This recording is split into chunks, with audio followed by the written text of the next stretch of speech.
L'une des armes les plus secrètes de l'Amérique vient de se révéler, et le moment choisi n'a rien d'un hasard.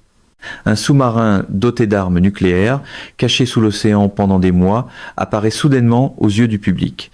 Et cela arrive au moment même où les négociations avec l'Iran s'effondrent, au moment même où Trump perd patience, au moment même où le Moyen-Orient retient son souffle. Pourquoi maintenant? Pourquoi cette arme? Et qu'est-ce que Washington sait que le reste du monde ignore? La réponse change tout ce que vous pensiez savoir sur ce qui s'en vient. Quelque chose d'extraordinaire s'est produit cette semaine et la plupart des gens ont failli passer à côté. Le Pentagone des États-Unis a fait une annonce discrète, une annonce soigneusement formulée. Mais derrière ces mots simples se trouvait l'un des signaux militaires les plus puissants que Washington ait envoyé depuis des années. La marine américaine a confirmé qu'un sous-marin lanceur de missiles balistiques de classe Ohio était arrivé à Gibraltar. C'est cette étroite bande d'eau située entre l'océan Atlantique et la mer Méditerranée, l'une des voies maritimes les plus stratégiques de la planète. À première vue, cela pourrait ressembler à un mouvement militaire de routine. Les navires se déplacent, les sous-marins voyagent, les marines opèrent partout dans le monde chaque jour. Mais cette fois, c'était différent. Ce n'était absolument pas routinier. Voici pourquoi cela compte autant. Les sous-marins de classe Ohio ne sont pas des bâtiments ordinaires. Ils font partie des plateformes d'armement les plus puissantes et les plus secrètes exploitées par l'armée américaine. Ces sous-marins transportent des missiles balistiques mer-sol, des armes capables de parcourir des milliers de kilomètres et de livrer des ogives nucléaires avec une précision dévastatrice. La marine américaine exploite 14 de ces sous-marins et leurs emplacements ne sont presque jamais rendus publics. Leur puissance vient précisément du fait que personne ne sait où ils se trouvent. Cette invisibilité est le principe même. Ce mystère est le message. Alors, lorsque le Pentagone a choisi d'annoncer publiquement, officiellement et délibérément l'emplacement de ce sous-marin, le monde entier s'est arrêté pour le remarquer. Le moment de cette annonce n'était pas accidentel. Elle est arrivée quelques heures seulement après que le président Donald Trump a répondu sèchement à la plus récente proposition de l'Iran dans les négociations nucléaires en cours. Trump a rendu sa position absolument claire. Il a déclaré que le cessez-le-feu entre les États-Unis et l'Iran était, selon ses propres mots, sous assistance respiratoire. Il a averti que Washington n'accepterait pas les conditions de l'Iran. Il a signalé que les options militaires n'étaient pas simplement rangées sur une tablette. Elles étaient bel et bien sur la table. Et presque immédiatement après ces mots, le Pentagone a révélé le sous-marin. Pour comprendre pourquoi ce moment est si important, il faut comprendre ce qui a mené les États-Unis et l'Iran jusqu'ici. Pendant des semaines, des responsables américains et iraniens ont participé à des discussions diplomatiques visant à conclure une forme d'accord sur le programme nucléaire iranien. Les États-Unis voulaient des engagements concrets et vérifiables. Ils voulaient que l'Iran démantèle des installations d'enrichissement, réduise son stock d'uranium enrichi et réponde à la menace posée par son programme de missiles balistiques. Washington voulait aussi que le réseau de groupes armés alliés à l'Iran, à travers le Moyen-Orient, au Liban, au Yémen, en Irak et en Syrie, fasse partie de toute discussion finale. L'Iran est arrivé à la table avec un ensemble de priorités très différents. Les négociateurs de Téhéran ont d'abord exigé la levée des sanctions économiques. Ils voulaient que le blocus naval dans le détroit d'Ormuz, cette voie maritime critique par laquelle transite une part importante du pétrole mondial, soit assoupli avant toute concession majeure sur les questions nucléaires. Les responsables iraniens ont publiquement décrit leurs propres propositions comme généreuses. Ils ont accusé les États-Unis de formuler des demandes déraisonnables et d'imposer des conditions impossibles aux négociations. L'écart entre ce que Washington demandait et ce que Téhéran offrait s'est élargi de jour en jour. De hauts responsables au sein de l'administration Trump ont commencé à exprimer de sérieux doutes quant à la volonté réelle de l'Iran de parvenir à un accord. Selon des personnes au fait des discussions, des conseillers ont dit au président que les réponses de Téhéran n'étaient pas celles d'un gouvernement sérieux au sujet du compromis. C'étaient les réponses d'un gouvernement qui cherchait à gagner du temps. Et le président Trump, selon tous les récits, perdait patience. À l'intérieur de l'Iran, les gardiens de la révolution, la puissante force militaire qui répond directement au guide suprême Ali Khamenei, ont continué à publier des déclarations de défi. Ils se disaient victorieux, ils revendiquaient leur force, ils menaçaient de conséquences toute agression américaine. Mais derrière ces déclarations publiques, la réalité économique à l'intérieur de l'Iran racontait une toute autre histoire. Le pays perdait entre 400 et 500 millions de dollars chaque jour à cause du blocus américain. Des commandants clés avaient été éliminés, des infrastructures militaires avaient été endommagées. Les plus proches alliés du régime et ses clients pétroliers avaient été repoussés. Et pourtant, le régime tenait toujours. Cette survie aux yeux des dirigeants iraniens était en soi une forme de victoire. Cette conviction selon laquelle simplement tenir bon équivalait à gagner, guidait désormais la stratégie de négociation de Téhéran. Et elle poussait toute la région vers un moment qui pourrait tout changer. Il existe, dans la stratégie militaire mondiale, un langage qui n'utilise pas les mots. Il utilise les navires. Il utilise les avions. Il utilise des sous-marins qui émergent exactement au bon endroit, exactement au bon moment.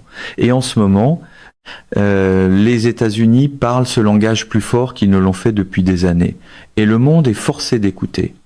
Pour comprendre ce que signifie réellement l'annonce du Pentagone au sujet du sous-marin de classe Ohio, il est important de comprendre les règles et les cadres qui régissent la manière dont les puissances nucléaires communiquent entre elles lors de moments de tension extrême. Les États-Unis exploitent ce que les stratèges militaires appellent une triade nucléaire. Cela signifie que la dissuasion nucléaire américaine est répartie entre 3 systèmes de livraison distincts: les missiles balistiques intercontinentaux basés au sol, les bombardiers capables d'emporter des armes nucléaires et les missiles balistiques lancés depuis des sous-marins. Chacun existe pour une raison précise. Chacun envoie un message précis. La composante sous-marine de cette triade est considérée comme la plus survivable. Si un ennemi lançait une première frappe contre les États-Unis, les missiles basés au sol pourraient potentiellement être ciblés et détruits. Les aérodromes pourraient être frappés. Mais les sous-marins qui se cachent silencieusement sous des milliers de pieds d'eau océanique sont presque impossibles à trouver et impossibles à éliminer avant qu'ils puissent riposter.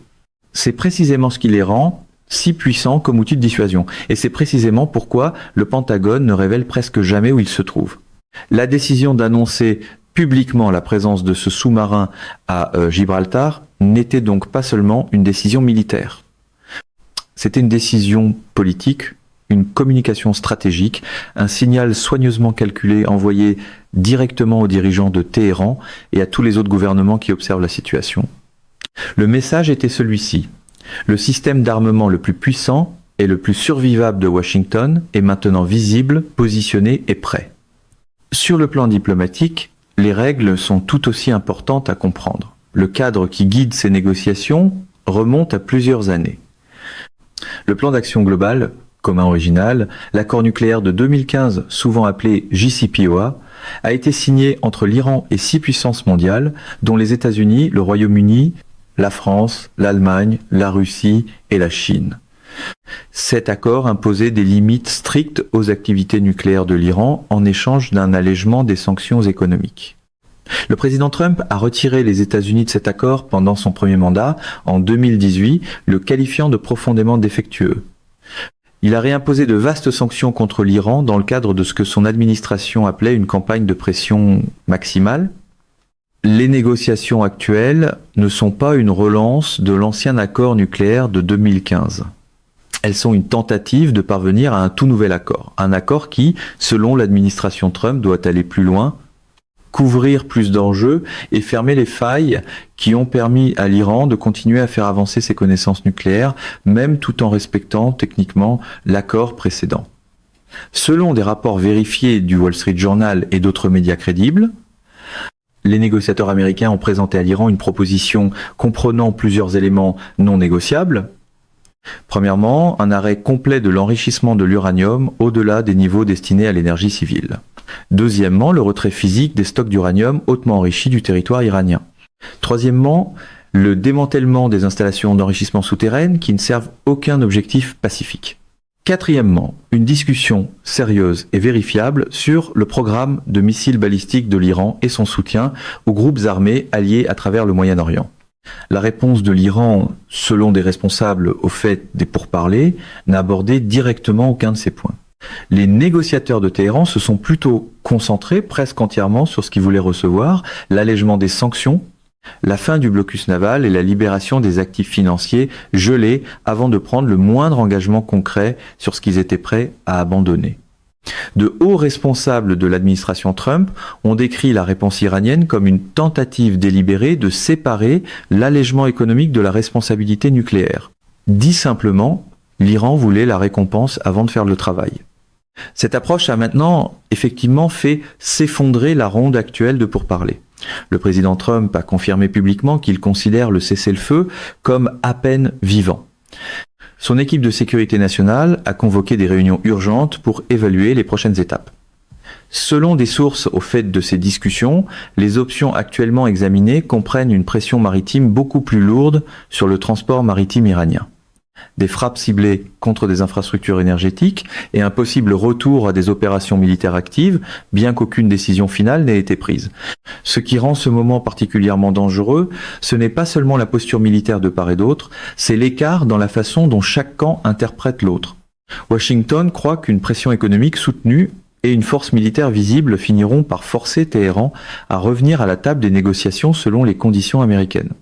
Téhéran croit que le simple fait de survivre à cette pression et de refuser de rompre prouve à sa propre population et au monde musulman élargi que le régime ne peut pas être vaincu. Les deux camps croient que le temps joue en leur faveur, les deux ne peuvent pas avoir raison, et quelque part, sous les eaux froides près de Gibraltar, un sous-marin de classe Ohio repose en silence, portant le poids de cette question sans réponse au nom du monde entier. Chaque grand affrontement de l'histoire a un moment, un point unique où la tension cesse d'être théorique et commence à devenir réelle, où les conséquences cessent d'être discutées dans des salles de conférence et commencent à se faire sentir dans les marchés, dans les maisons, dans les hôpitaux et dans la vie quotidienne de gens ordinaires qui n'ont jamais demandé à faire partie de tout cela. Ce moment peut être arrivé parce que ce qui se passe maintenant entre les États-Unis et l'Iran n'est pas simplement un désaccord diplomatique entre deux gouvernements. C'est une collision de systèmes, de vision du monde, d'économie et de stratégie militaire. Et les ondes de choc de cette collision se propagent déjà bien au-delà des frontières des deux pays. Commençons par le pétrole. Le détroit d'Ormuz est l'un des points d'étranglement les plus critiques de toute l'économie mondiale. Environ 20% de tout le pétrole échangé dans le monde passe par cette voie maritime étroite chaque jour. Lorsque cette route est menacée, lorsque des embarcations rapides iraniennes encerclent des pétroliers, lorsque des mines apparaissent dans les voies de navigation, lorsque les compagnies d'assurance augmentent leurs tarifs parce que le risque de conflit augmente, tout le marché mondial de l'énergie réagit. Les prix du pétrole ont déjà bondi en réponse à l'escalade actuelle. Cette hausse n'est pas seulement un chiffre sur un écran de négociation. Elle se traduit directement par des coûts de carburant plus élevés pour les entreprises de camionnage, des factures d'électricité plus lourdes pour les familles et des prix plus élevés pour les biens qui doivent être transportés à travers les continents. Les conséquences économiques de l'instabilité dans le Golfe ne restent pas dans le Golfe. Elles voyagent à travers le monde à la vitesse d'une chaîne d'approvisionnement. Pour les États du Golfe, les implications sont encore plus immédiates et plus personnelles. Les Émirats arabes unis ont passé des décennies à bâtir l'une des transformations économiques les plus remarquables de l'histoire moderne. Dubaï et Abu Dhabi sont maintenant des centres mondiaux de finance, de tourisme, d'aviation et d'immobilier. Tout ce modèle dépend d'une chose avant tout, la perception de stabilité et de sécurité. L'Iran a ciblé directement cette perception. Selon des rapports vérifiés, plus de 2800 lancements de missiles et de drones ont visé le territoire des Émirats arabes unis pendant la guerre. Chacun a été conçu non seulement pour causer des dommages physiques, mais aussi pour envoyer un message à chaque investisseur international, à chaque compagnie aérienne, à chaque entreprise qui envisage d'installer son siège régional dans le Golfe. Cette région n'est pas aussi sûre qu'elle en a l'air. La décision rapportée des Émirats arabes unis de riposter secrètement en frappant une raffinerie de pétrole iranienne sur l'île de Lavant, dans le Golfe Persique, représente un profond changement dans la posture stratégique de ce pays. Pendant des années, les Émirats arabes unis ont marché sur une ligne prudente, maintenant des relations économiques avec l'Iran, tout en renforçant discrètement leurs liens de sécurité avec Israël et les États-Unis. Cet équilibre prudent a maintenant été abandonné. Les Émirats ont choisi un camp, et ce choix redessinera l'architecture diplomatique de toute la région pour les années à venir. Pour Israël, les conséquences de ce moment sont à la fois militaires et existentielles. Les responsables israéliens de la défense ont constamment soutenu qu'un Iran doté d'armes nucléaires représente une menace inacceptable. Pas une menace gérable, pas une menace contenable, mais une menace qui doit être éliminée avant qu'elle ne se matérialise pleinement. Le gouvernement israélien a clairement indiqué qu'il n'acceptera aucun accord qui laisse intacte l'infrastructure d'enrichissement de l'Iran, qui permet aux missiles balistiques de rester en place, ou qui donne au régime une marge financière pour reconstruire son réseau d'alliés armés. Cette position place Israël dans une relation compliquée avec les efforts diplomatiques de Washington. D'un côté, Israël a besoin du soutien et de la coordination des États-Unis pour toute action militaire. De l'autre, chaque jour où la diplomatie se poursuit sans résultat concret est un jour où l'Iran se rapproche potentiellement d'un seuil nucléaire qu'Israël a déclaré ne pas pouvoir tolérer. Cette tension entre gouvernements alliés ajoute une autre couche de complexité à une situation déjà dangereuse. À l'intérieur de l'Iran, les conséquences de cet affrontement sont ressenties le plus directement par le peuple iranien lui-même. La décision du régime de prioriser son programme nucléaire et ses ambitions régionales au-dessus du bien, être économique de ses propres citoyens, a produit une situation humanitaire que des observateurs internationaux décrivent comme profondément troublante. La monnaie s'est effondrée, l'inflation a dévasté les budgets des ménages, l'accès aux médicaments et aux biens essentiels a été restreint par les sanctions. Les jeunes Iraniens voient leur avenir se rétrécir mois après mois. Et pourtant, le régime continue d'exécuter des citoyens qui protestent, il continue d'emprisonner des journalistes, il continue d'utiliser son système judiciaire dirigé par des figures comme Gholam Hossein Mohseniejeh, comme une arme de terreur interne conçue pour réduire au silence toute voix qui demande si cette voix vaut le prix payé. Cette répression interne raconte sa propre histoire sur la confiance du régime dans sa propre légitimité. Un gouvernement certain de l'appui de son peuple n'a pas besoin de pendre des dissidents pour maintenir l'ordre. Un gouvernement certain de sa force n'a pas besoin de diffuser des interrogatoires à la télévision nationale. Les conséquences de cette crise se mesurent donc non seulement dans les prix du pétrole et les déploiements militaires, mais dans la vie de millions de citoyens iraniens pris entre un régime qui ne veut pas céder et un monde qui manque de patience. Il y a des moments dans l'histoire qui ne s'annoncent pas clairement. Ils n'arrivent pas avec des sirènes ou des panneaux d'avertissement. Ils arrivent en silence, déguisés en négociations, en mouvements militaires, en déclarations diplomatiques qui semblent routinières jusqu'à ce que, soudainement, elles ne le soient plus du tout. C'est l'un de ces moments. Et la question maintenant n'est pas de savoir si quelque chose d'important est sur le point de se produire. La question est de savoir si les décideurs à Washington, à Téhéran, à Jérusalem et à Pékin comprennent pleinement le poids de ce qu'ils tiennent entre leurs mains en ce moment. Voici donc ce que chaque personne qui regarde ceci doit considérer avec attention. Premièrement, réfléchissez à ce que représente réellement l'apparition de ce sous-marin dans le portrait d'ensemble. Ce n'était pas un exercice militaire au hasard, ce n'était pas une coïncidence de calendrier. Lorsque l'arme la plus puissante et la plus secrète de l'arsenal naval américain fait surface publiquement dans un lieu situé à la porte d'entrée entre l'Atlantique et la Méditerranée, c'est parce que quelqu'un placé dans une position d'autorité énorme, a fait le choix délibéré de laisser le monde la voir. Ce choix a été fait en pleine connaissance du signal qu'il enverrait. La question à méditer est celle-ci: qu'est-ce que Washington a appris sur les intentions de l'Iran qui a rendu ce signal nécessaire maintenant? Deuxièmement, surveiller de très près la rencontre de Pékin. La rencontre entre le président américain et le président chinois Xi Jinping n'est pas une histoire secondaire dans cette crise. Elle en est au cœur. La Chine a été l'un des partenaires économiques les plus importants de l'Iran tout au long de ce conflit. Des entreprises chinoises ont continué d'acheter du pétrole iranien par des circuits conçus pour contourner les sanctions occidentales. Ces revenus ont contribué à garder financièrement en vie le régime iranien pendant une période de pression économique maximale. Si le président américain peut convaincre Pékin que le soutien continu à Téhéran entraîne des coûts réels, sous forme de tarifs douaniers, de restrictions technologiques ou de conséquences économiques plus larges, alors toute la fondation financière qui maintient debout le régime iranien pourrait changer de façon significative. La Chine ne veut pas d'instabilité dans le Golfe. La Chine ne veut pas de perturbations dans le détroit d'Ormuz. La sécurité énergétique chinoise dépend du maintien de l'ouverture de ces eaux. Cet intérêt commun pour la stabilité pourrait être l'outil diplomatique le plus puissant que Washington possède actuellement. Troisièmement, portez attention à ce qui se passe à l'intérieur de l'Iran dans les prochaines semaines. La situation interne du régime est beaucoup plus fragile que ne le suggèrent ses déclarations publiques.